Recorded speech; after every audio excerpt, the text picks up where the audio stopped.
The Truth Girls. Hi everyone, it's Sonia here. Oh hey, before I get started, I want to say thank you everybody for your prayers for my mom who went to the hospital. Basically, because yes, she has COVID, but it's not because she's that sick. It's because the nursing home was really tired of having her there because she's a big pain in the butt because she's wandering around all the time. So this was like a kind of excuse for them to get her out. I just want you to know she's in good hands. She's with one of her regular doctors who's really great. There's no risk that she's going to get put on a ventilator because of papers she had signed in advance and because of how her guardian's handling it. They're not drugging her up, and it seems like she's doing okay right now. But I'll keep you posted. But thank you so much for your prayers. I was really upset yesterday, and I kind of vented a lot more than I normally would. I'm not usually that candid about what I really think, but I was just like, screw it. And yeah, thanks for being there. Thanks for your prayers. So today I wanted to talk a little bit about some of the crazy new technology they're rolling out to fight COVID-19.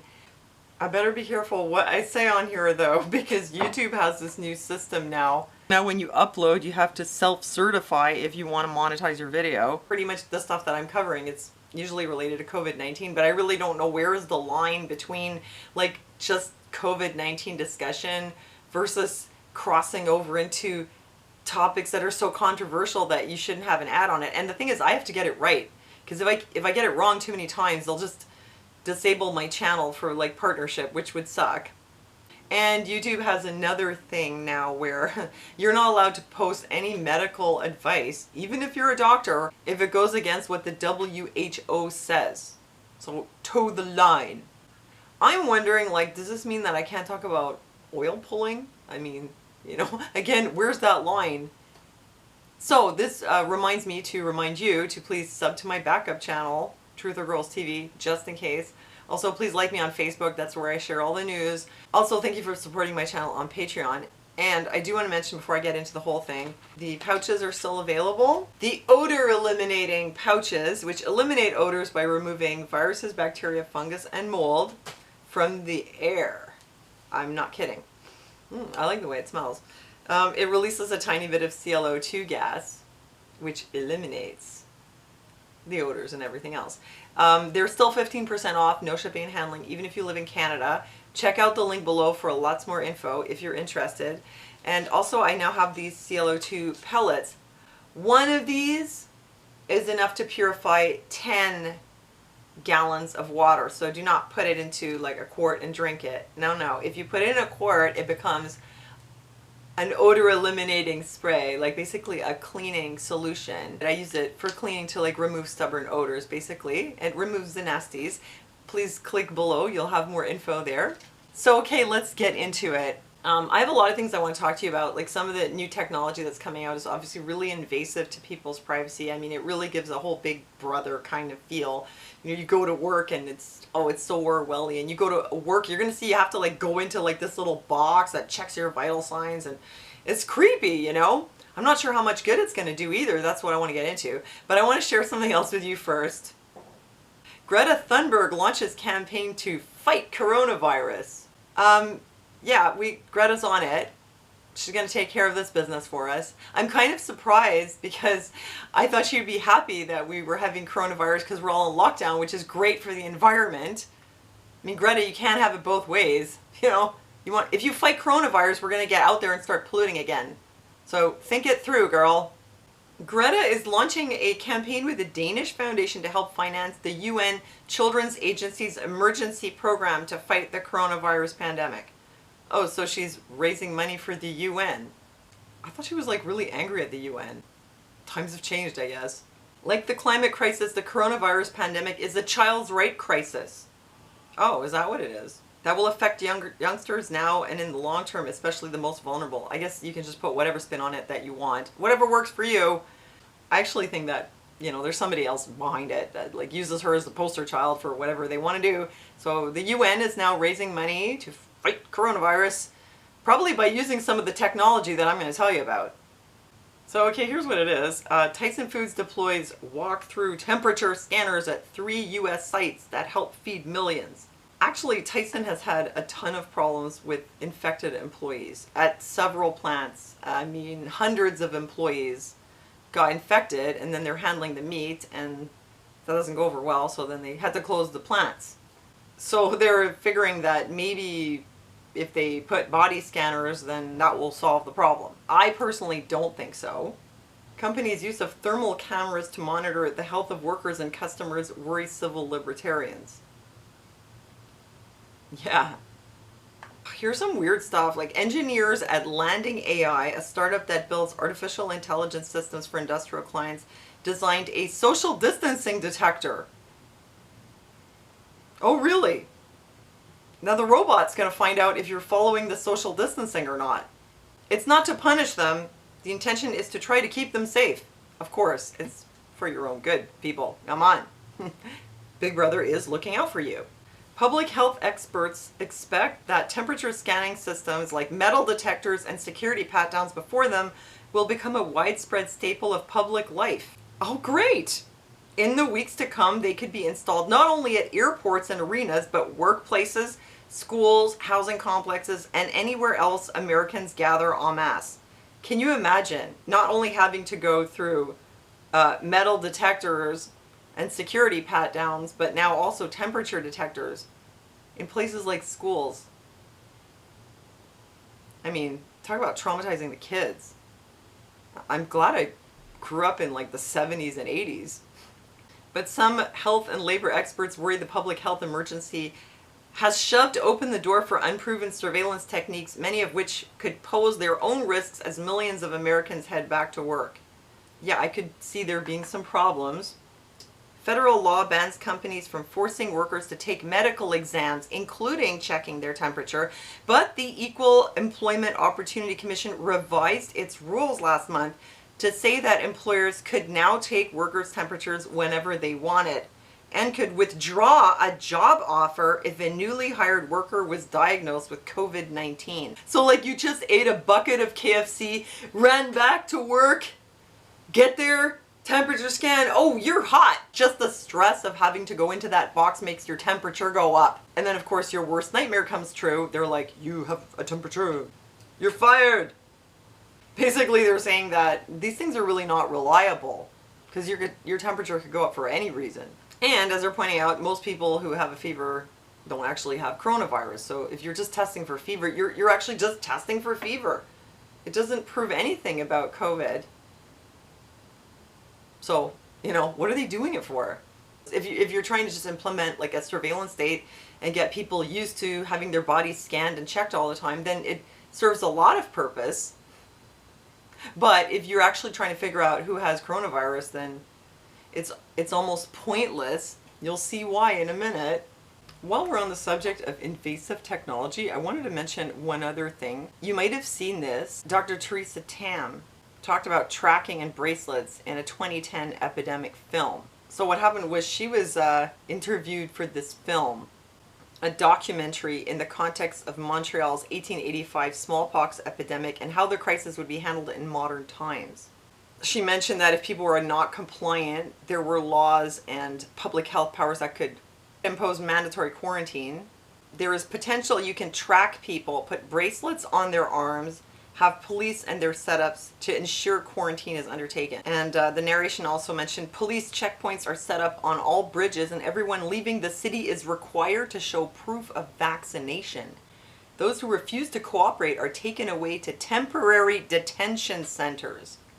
So this isn't what she's saying now in the context of this as in this is what we're going to do, but this is what she said 10 years ago in the context of what would be done in the event of a pandemic. But, you know, we're not talking Ebola here, we're talking COVID-19. I'm going to show you there's more and more evidence coming out that for a lot of people, probably the vast majority of people, it's really not that dangerous. So it's not up there in the category of like SARS and Ebola or even smallpox. But would they use these kind of measures anyway? That's the issue. So far they haven't done it. They haven't even gotten it together to test people properly or track contacts. They say they don't even have the tests, they don't even have the PPE. I seriously doubt that they're going to get it together to get all the bracelets ready. You know, they don't even have the vaccine. The last I heard, it could be not only up till 2021 to get it, or 22, but even many years after that. It could take a long time. So they may not even be able to implement that for this particular disease. It's like wishful thinking on their part. Okay, so here's the problem with implementing all these scanners and all these other measures for the current situation.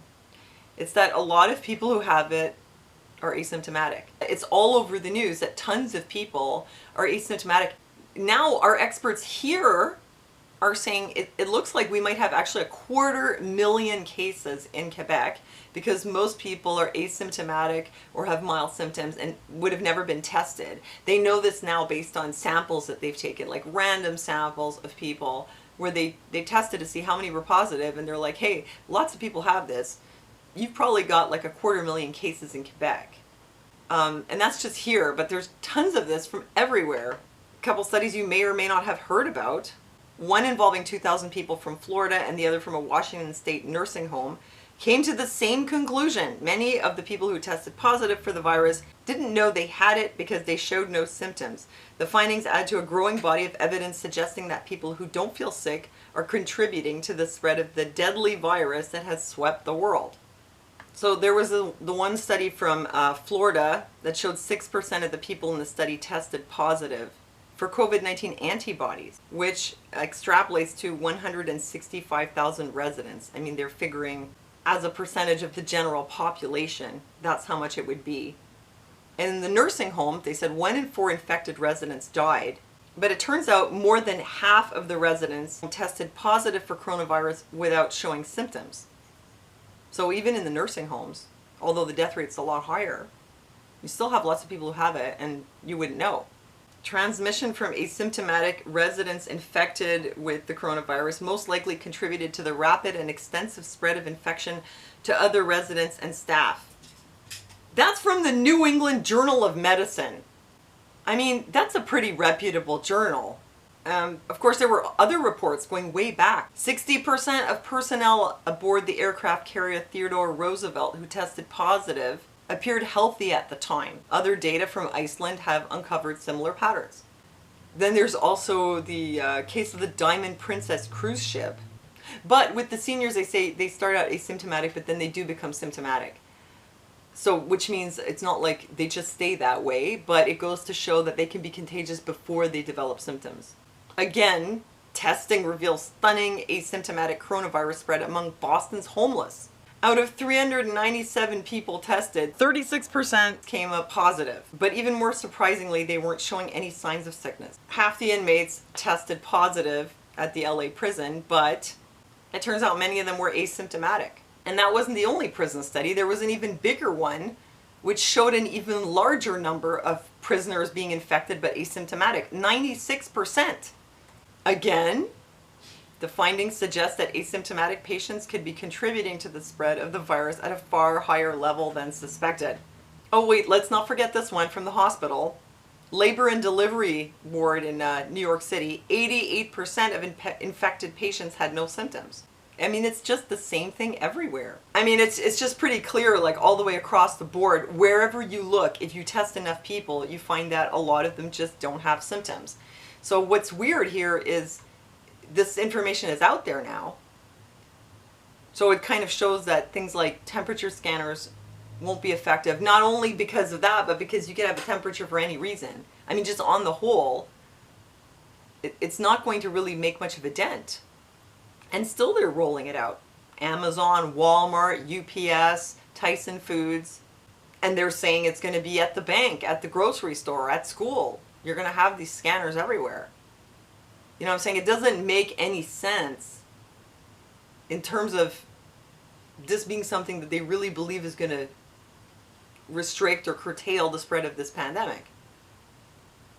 It really only makes sense from the point of view of a big brother state. That's pretty much it. And I'm trying not to be paranoid here, but it's kind of hard because, like, what? This is the evidence.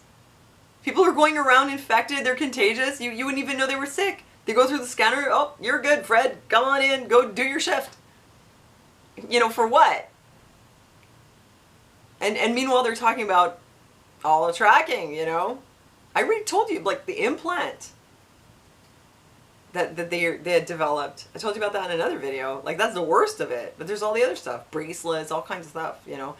Immunity passports was another thing that was being discussed. Like after you've had it, then you get a test that shows that you have antibodies, which means you're immune. Oh, there's actually, I just saw also today in Kansas City that stores have the right to refuse people who come in who don't want to, like, give them their name and their contact info. If you want to go in a place where a certain number of people gather, you have to give them your info so that, like, if it turns out, oh, somebody had the COVID, we got to contact everybody, then they got your info. But it's not that much of a leap to look down the line and say, you know, pretty soon you're going to have an app on your smartphone. And everywhere you go, you got to scan that app to show that's where I was. Like, wow, seriously, tracking. No, I mean, we have GPS on the phones already. Not me, because I have a stupid old phone. But people have that. But now it's going to be like wherever you go, you got to scan in or something. I mean, I don't have the proof, but I'm just sort of making the next, you know, logical step. You know, I don't think you're going to be like writing your name down, like, you know, giving them your email. Down the road, wouldn't it be more efficient if people just had an app on their phone? So everywhere you go, they know who came in. They know where you are all the time. And if you don't have it, well, they can refuse service. I could see that happening. What's going to happen to me? Look what I have. Flip phone. Held together with duct tape, you know, the old-fashioned way. MacGyvered my phone. What am I going to do? Like, how am I going to go do my shopping? It's totally Orwellian, you know. So, yeah. So yeah, that's where we're at. I wanted to give you a heads up. Man, let me know what you guys think. And, you know, thanks for joining me in the chat. Don't forget to check out the link for this cool stuff. Thank you for your support on Patreon. God bless you guys. Thanks for your prayers. Thanks for listening to me, and I'll see you next time.